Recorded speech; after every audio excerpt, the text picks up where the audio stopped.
What's up, guys? Just thought I'd do a quick little video. It's been a while since I've been really posting anything. We've been crazy busy with work. I hope y'all can hear me okay with the phone being behind my head. Just gonna do a little update on the ST. Got some mods ordered in. I'm gonna go give it a car wash right now and kind of clean it out, vacuum it out and stuff like that. This thing doesn't get as much love as it should just because it's kind of like our family vehicle, so we always have trash in here or food or whatever.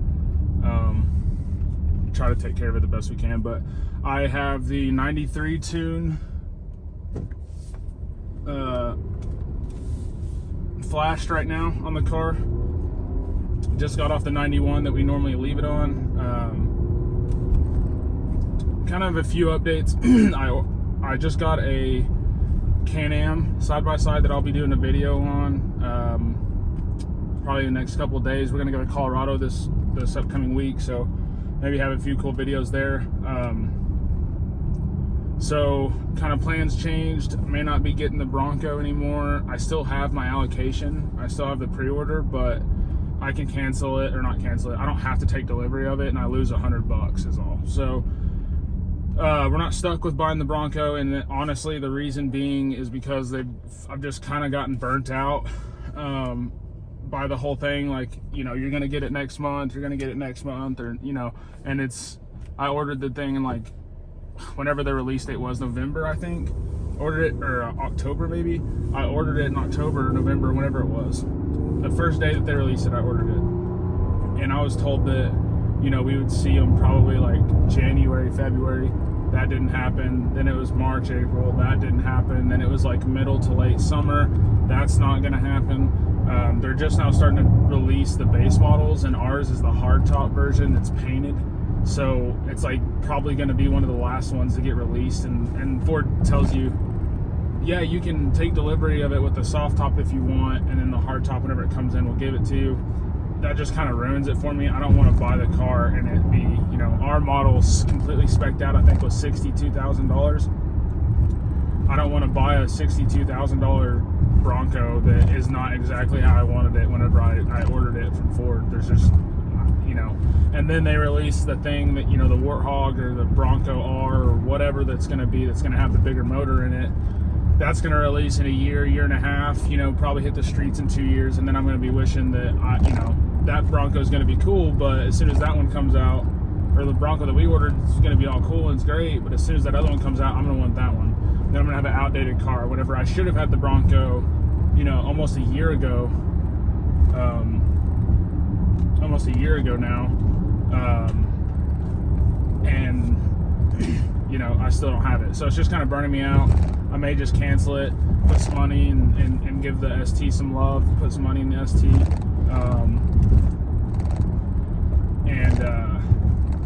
just not take our Bronco delivery. Now that we got the Can-Am thing, we can kind of go off-roading if we want to. We're going to go to Colorado, like I said, next week, and do some fun stuff like that. So that's kind of going to get me my fix for the reasoning. I was so excited for the Bronco. And the Can-Am is going to be faster and more powerful and everything like that compared to the Bronco. So it's kind of ruined it for me.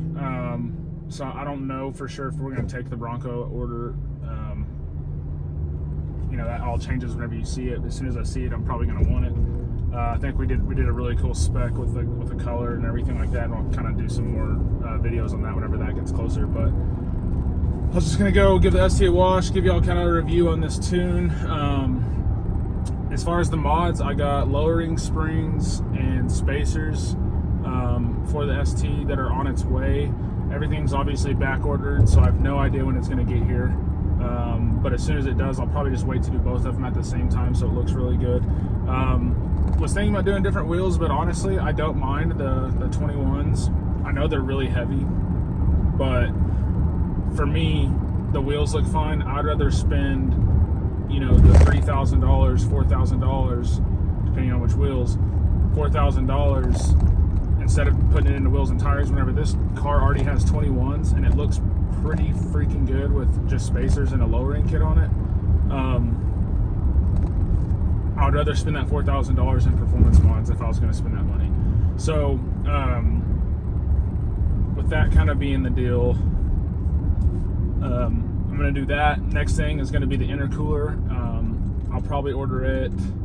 It's a Whipple intercooler, and I think that it's back ordered too, but I'll probably order it, maybe by, a few more weeks into the end of August or something like that. Kind of depends on when I get tired of it. Once I get the car looking really good cosmetically, then I'll make it go a little bit faster. That's something else I was going to go over with the intercooler on the 93 tune. Sometimes, 0 to 60, you're not talking hardly any difference compared to the 93 to the E50 tune. Just because of the fact, you're talking like 0.2 seconds or something like that is different. Well, you can't even, an average person's not even going to be able to realize that difference. So the 93 tune feels great. It drives a little bit better than the E50 tune. And granted, this is the box tunes from 5-star. This is not even, 0 revisions, literal box tune, just flash it, the same flash over and over, and it runs great. I'll do a little 30 roll for you here.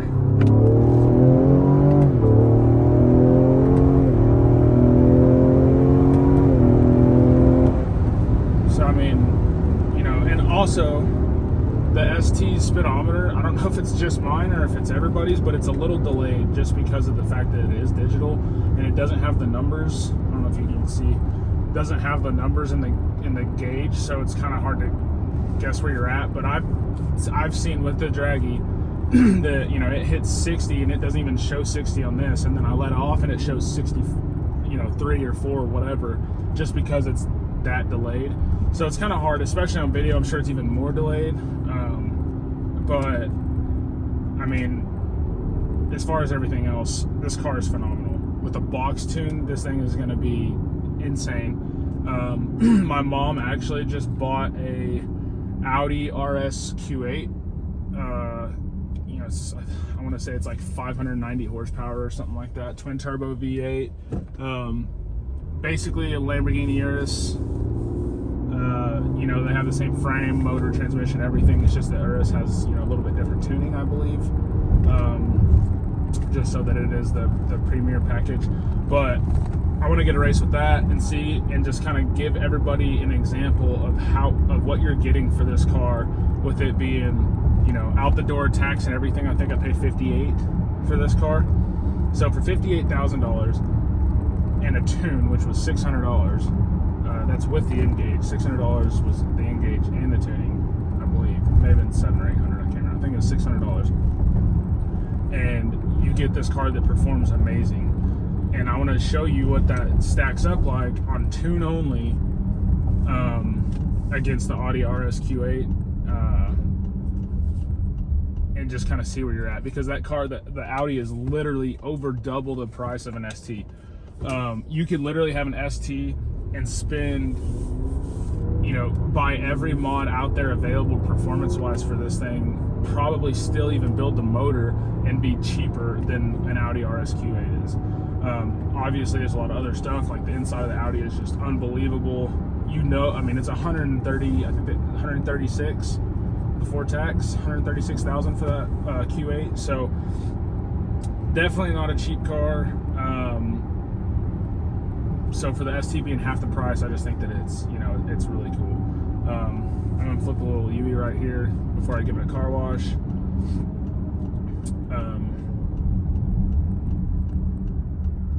I hope y'all can see the speedometer decently enough while I'm doing this.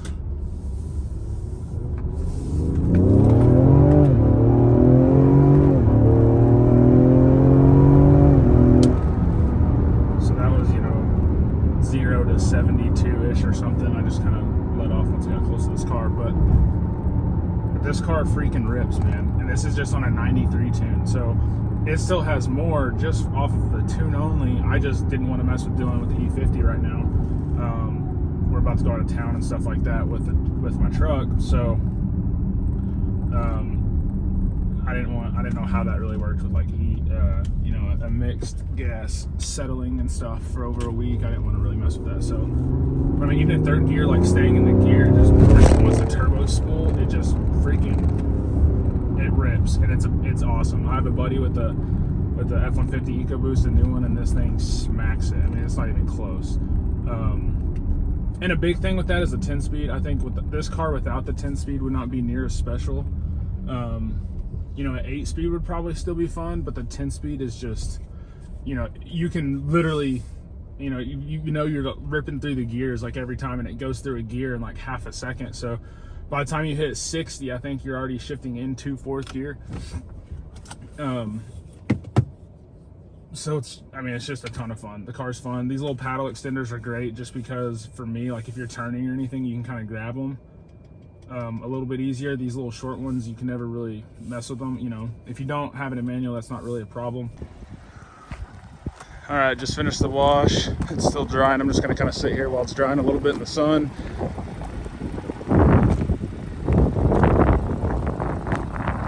Said ours is the track pack, I believe it's called.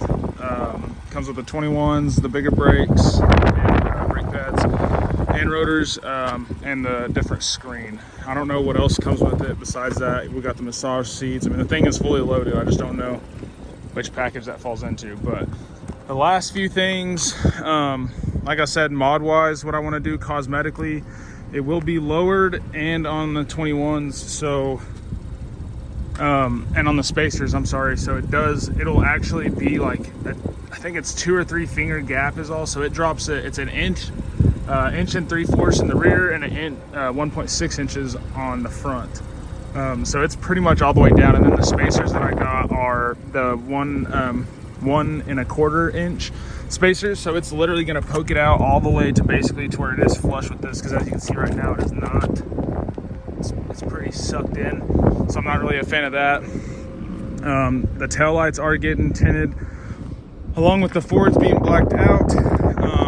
And then going to take off that hideous emblem over there, and new exhaust all the way through. This, man, I really wish they wouldn't have done something like this on the ST. I understand it is a V6, so it's not ever really gonna sound good, but that is just,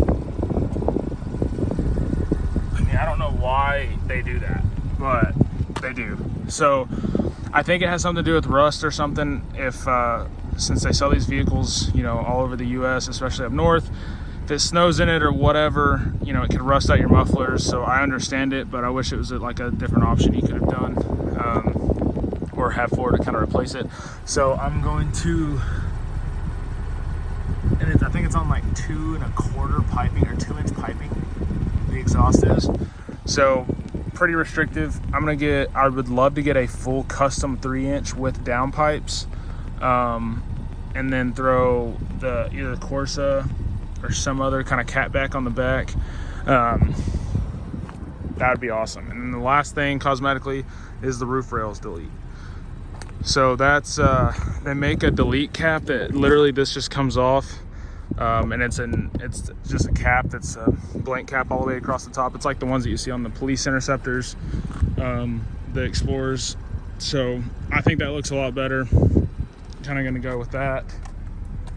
Other than that, I mean, I think I'm just kind of leave it like that. Eventually, maybe, you know, get different wheels, but I like those wheels.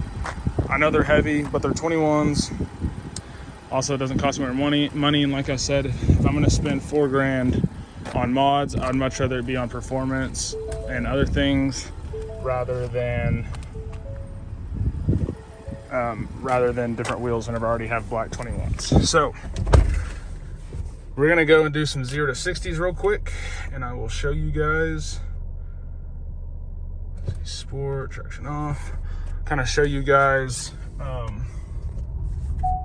the performance of this thing whenever it's on the 93 tune. See there, 5-star tuning. And the N-Gauge is freaking sweet. I know Adam with ZFG Performance or ZFG Tuning, whatever he goes by, has the best tunes for the Explorers, and you can definitely get more performance out of it than what this tune offers, but I've had really good luck with it, and the N-Gauge is sweet. So I'm going to do a quick little 0 to 60 over here. Like the throttle sensitivity and stuff, that could definitely use some work from my tuning. Sorry, this thing's gonna sit there and chatter if I don't close that. If I did a revision, you know, that could kind of be worked through. But like I said, I've done minimal effort for this.